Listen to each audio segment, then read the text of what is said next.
We tried the popular Bonbon Baybayon Seafood Market dito sa Katarman Liloan, Cebu at masasabi ko agad, kung mahilig ka sa seafood, this is the place to be. Open lang sila tuwing Sabado at Linggo, simula alas 3 ng umaga. Kaya gumising kami ng maaga para lang sa seafood cravings na to. Worth it naman kasi sariwang-sariwa talaga.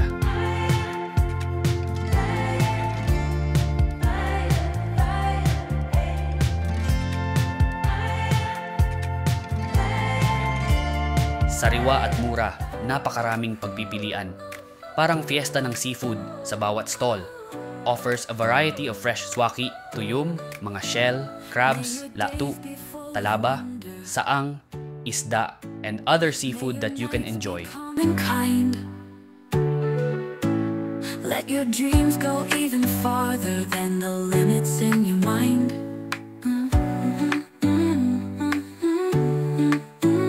May you laugh through every season and find magic in the rain.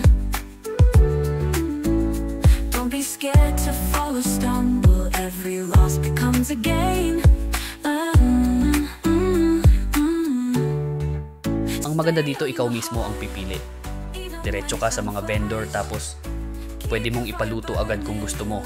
Parang palengke meets dampa style. At dahil Sabado ngayon, di gaano karaming tao. Hanggang dito muna ang seafood adventure natin. Kung nagustuhan nyo ang ganitong vibe, huwag kalimutang mag-follow or mag-subscribe at samahan nyo ulit ako sa susunod nating lakad.